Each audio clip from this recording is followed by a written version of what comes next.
warahmatullahi wabarakatuh. Waalaikumsalam. Ashhadu an la ilaha illallah wahdahu la sharika lahu wa ashhadu anna Muhammadan abduhu wa rasuluh. Amma ba'du, fa'udhu billahi minash shaitanir rajim. Bismillahirrahmanirrahim. Allahu waliyul ladzina amanu yukhrijuhum minadh dhulumati ilan nur wal ladzina kafaru awliya'uhum at-taghut yukhrijunahum minan nur ila dhulumat ulaika ashabun nar hum fiha khalidun. Allah is the friend of those who believe.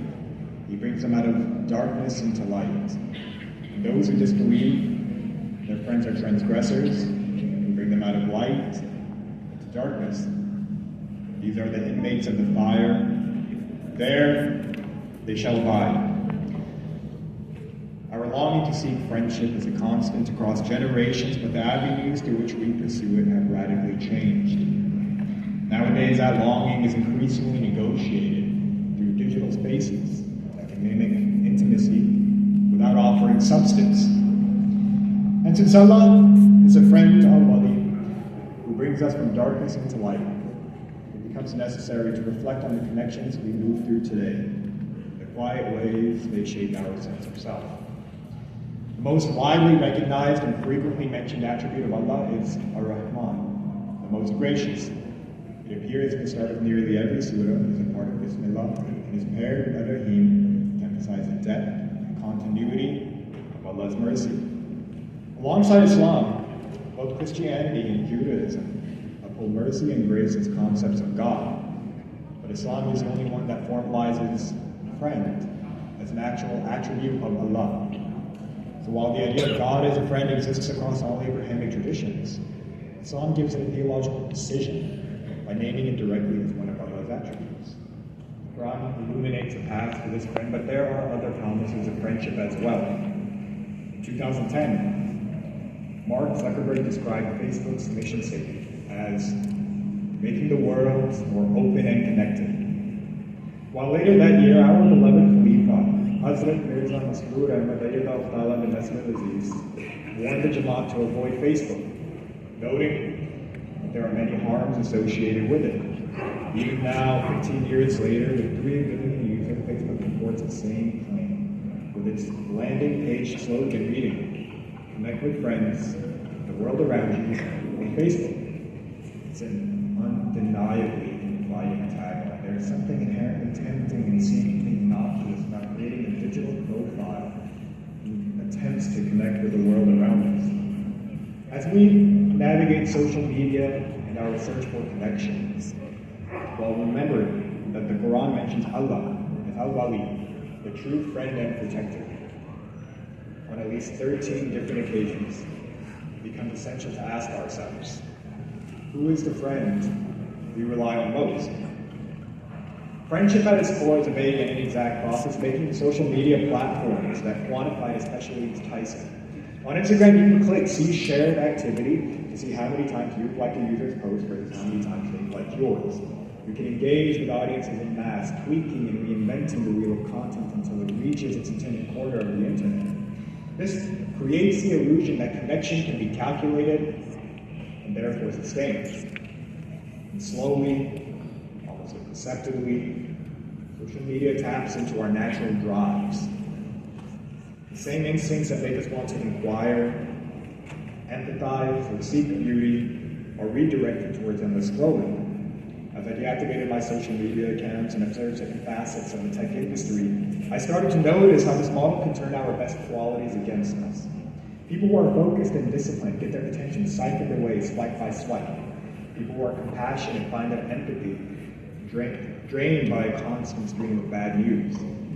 People who are naturally introspective get stuck in loops of comparison. We assume social media targets our flaws without realizing that it is ultimately engineered to exploit our strengths.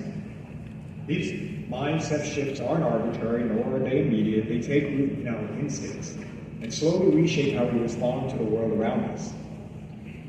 The philosophy of teachings of Islam, the promised Messiah alayhi salam, explains 3 levels of human behavior: natural, moral, and spiritual, and clarifies why they are not the same. Every creature, including animals, has built-in instincts and tendencies, like the urge to protect oneself with a desire for food, comfort, and affection. These instincts are not praiseworthy or blameworthy, they simply exist. A natural instinct becomes a moral quality only when a person consciously regulates it, uses it at the right time, restrains it at the right time, and applies wisdom and intention. But the promised Messiah alayhi salam makes an important distinction too. Someone who displays moral behavior may still not believe in God, because moral habits can also be learned socially, culturally, and temperamentally. He wrote, "When moral conditions develop absolute devotion to God and complete purification of self, cutting asunder from the world, turn wholly to God, to perfect love and complete devotion and full serenity, satisfaction and complete accord with divine will, they become spiritual conditions." Islam teaches that our instincts are only the starting point. They must be disciplined into moral qualities and then purified into spiritual ones through devotion to Allah. Social media, on the other hand, pulls us backwards. It turns unrefined impulses into the compass for our choices. Let's take our natural instinct to find social connection as an example. At its best, this instinct is meant to lead us towards sincere relationships, to community, and ultimately toward Allah Himself, the truest of friends. But social media reframes that instinct into an appetite for visibility and validation, urging us to seek connection not through depth or sincerity, but through constant performance.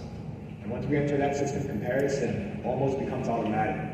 We begin measuring our worth against the curated feeds of others or through a tally of digital gestures. And that search for reassurance turns into an ache that never quite resolves. The Holy Quran warns us of this trap, reminding us, do not strain your eyes after what we have bestowed on some classes of them to enjoy, the splendor of the present life, that we may try them thereby. The provision of your Lord is better and more lasting. This verse is a reminder that visible success and admirations are not measures of worth, but tests. If we hinge our worth on likes, views, or followers, we are measuring ourselves by something Allah has already determined as fleeting. What is better and more lasting is the assurance that comes from Allah's approval. And moreover, is friendship, which frees us from needing validation anywhere else. This direction of instinct does not stay confined to our screens. It can become easy for distractions to spill into our responsibilities and strain the relationships entrusted to us. In his Friday sermon on May 20th, 2016, Hazur specifically warned fathers. There is restlessness in many homes that the rights of wives are not taken care of and children's rights are not discharged because men keep busy watching useless programs on TV and the internet. Social media often feeds our needs recklessly, encouraging connections that blur principles and stir emotions without accountability. Among our many innate desires, Allah has placed within us the instinct to seek closeness and comfort with our spouses. Intended to be blessings that strengthen us in righteousness. It's surprisingly easy for social media to redirect our eyes and our energies to content lacking any depth or companionship. In 2017, as we stated, men are commanded to refrain all that which may incite their emotions. They are prohibited from seeing women with open eyes and chatting with non-Mahram people on Facebook or through social media.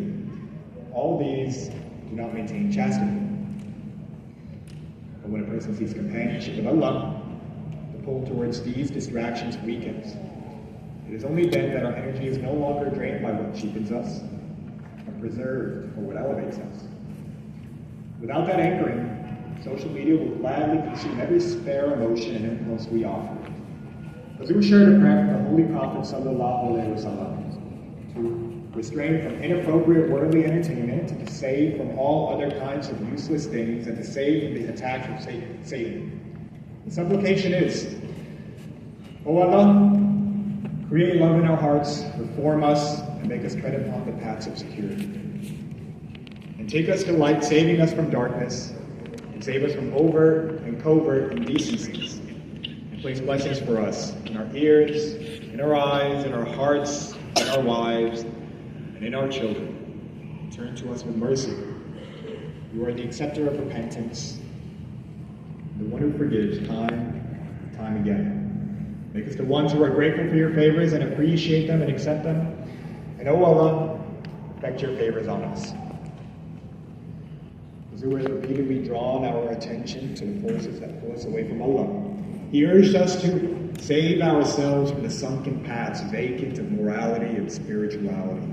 Paths that the social media algorithm lays out with deliberation, leading us toward the very friends the Quran describes as those who bring people out of light and into darkness. As are noted that the same mechanisms shaping individual choices can also reshape the dynamics within our family, cautioning married women that one dangerous effect of social media is exposure to harmful influences. Women are often urged to seek divorce over minor issues. Much of the defense of social media rests on the claim that it provides support, that these online voices offer advice, perspective, and even a sense of guidance.